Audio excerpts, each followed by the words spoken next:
Comme annoncé dans les titres, Cheikh Chérif Touré, le secrétaire général du syndicat des travailleurs du port autonome de Conakry, s'est présenté ce mercredi devant le juge d'instruction du tribunal de première instance de Kaloum. Il a fini par être conduit à la maison d'arrêt de Conakry. C'est le début d'un feuilleton judiciaire pour ce syndicaliste. Makiso, Ibrahima Sori Kamara. À la suite des auditions ce mardi à la direction de la police judiciaire, il s'est présenté ce mercredi devant le juge d'instruction. L'avocat de Cheikh Chérif Touré nous livre les charges retenues contre lui par le procureur de la République. Nous nous sommes transportés devant monsieur le procureur de la République, près le tribunal de première instance de Kaloum, qui a décidé de le poursuivre pour diffamation et dénonciation calomnieuse, et qui a décidé également de saisir monsieur le doyen des juges d'instruction par l'intermédiaire de madame la présidente du tribunal de première instance de Kaloum, qui a pris une ordonnance. Conséquence, le dossier a été orienté pour des faits d'enquête approfondie par un homme de l'art, c'est-à-dire un juge d'instruction. Le tribunal de première instance de Kaloum a été quadrillé par les forces de sécurité durant des heures. Aux environs de 13 heures, les pick-up sortent du tribunal, direction la maison centrale de Conakry, où Cheikh Chérif Touré passera sa première nuit. En dépit de notre plaidoirie, le doyen des juges a décidé, dans sa souveraineté, de le placer en détention provisoire et le conduire à la prison civile. Une ordonnance de placement en détention préventive nous a été signifiée, contre laquelle nous avons immédiatement relevé appel.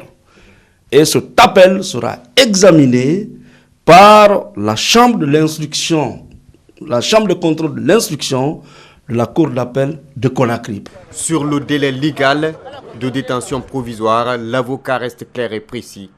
Il indique que c'est un dossier correctionnel.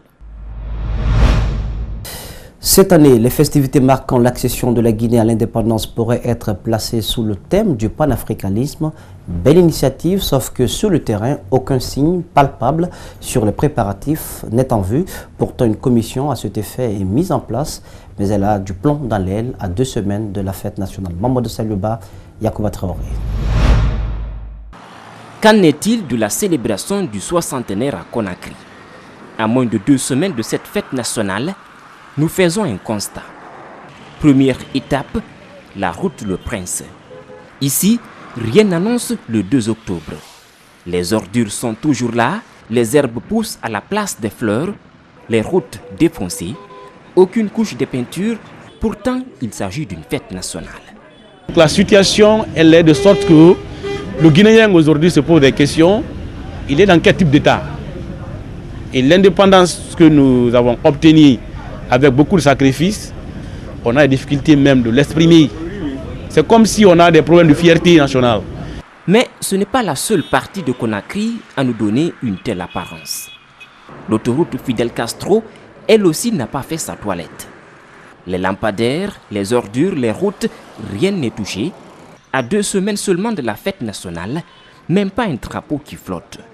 Conakry qui doit être, si vous voulez ici, la vitrine de cette fête-là, est dans une situation méconnue, dans un programme qu'on ne sait pas.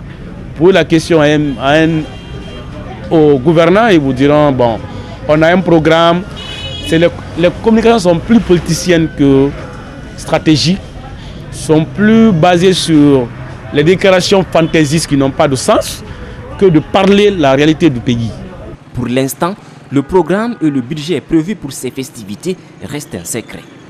Une commission d'organisation est mise en place, les membres se réunissent tout le temps, mais rien ne filtre. Attendait-il la veille du 2 octobre pour faire le point? La question reste posée. Réunion d'échange ce mardi sur la stratégie d'intervention du groupe de la Banque africaine de développement en Guinée pour la période 2018-2023. Cette réunion va aboutir à l'adoption de la nouvelle stratégie par les conseils d'administration du groupe de la BAD. Avant cette adoption, une approche participative et inclusive guidée par des consultations auprès de toutes les catégories d'acteurs sont utilisées. Mamadou Sadio Baldé, Ibrahima Souban pour les explications. Les ministres des départements sectoriels et les représentants de la société civile guinéenne ont tous pris la parole pour expliquer leurs préoccupations du moment. En face, les experts de la Banque africaine de développement et de l'Union européenne ont pris note de toutes les sollicitations. Éclairer l'Afrique, la nourrir, l'industrialiser, l'intégrer et enfin améliorer la qualité de vie de sa population sont des piliers phares. Des moyens d'accompagnement sont mis sur la table et la BAD attend des résultats. Pour nous, la gouvernance économique et financière, le renforcement des capacités, l'emploi, notamment l'emploi des jeunes, et enfin toutes les questions de genre et de changement climatique. Nous puissions effectivement partager avec vous ce document de stratégie, recueillir vos contributions et puis surtout nous aider à formuler des solutions stratégiques, opérationnelles, pragmatiques sur les grandes questions que j'ai énoncées. Les ministres présents et la société civile ont rappelé aux experts de la BAD et de l'UE les énormes sollicitations des populations dans tous les secteurs de la vie. Le gouvernement attend des institutions un appui de qualité. Le DSP oriente et structure les programmes et les financements du groupe de la Banque africaine sur les 5 prochaines années. Le ministère du Plan et du Développement économique note avec satisfaction que ce nouveau DSP prend en compte les enseignements tirés à la fois du cadre stratégique 2012-2017 passé et de la performance du portefeuille pays. Il prend appui sur la stratégie décennale de la BAD et de ses 5 priorités opérationnelles, tout en s'alignant sur le PNDS. Au total, la mise en œuvre de cette stratégie permettrait de créer environ 8000 emplois. Pour cela, la BAD prévoit un montant de 247,55 millions d'unités de compte pour le financement de la stratégie. Le ministère de l'Enseignement supérieur et de la Recherche scientifique vient de boucler l'orientation des bacheliers session 2018. 21 000 bacheliers ont été orientés dans les universités et instituts du pays. Quels ont été les critères de choix et la particularité de ces orientations?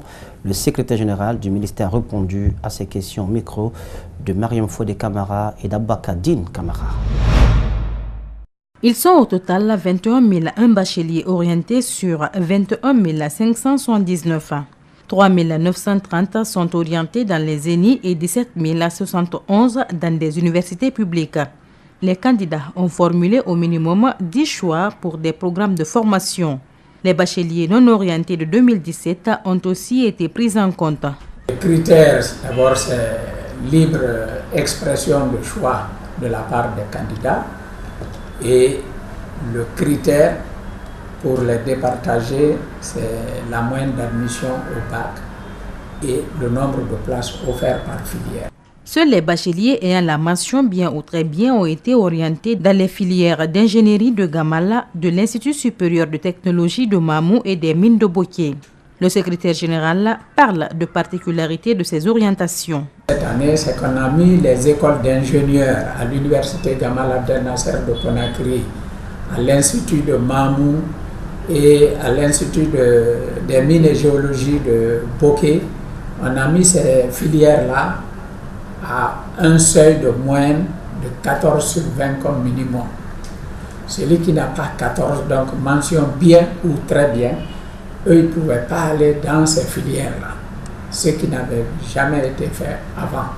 Le secrétaire général explique cette nouveauté par la normalisation des effectifs afin d'offrir une meilleure formation aux jeunes.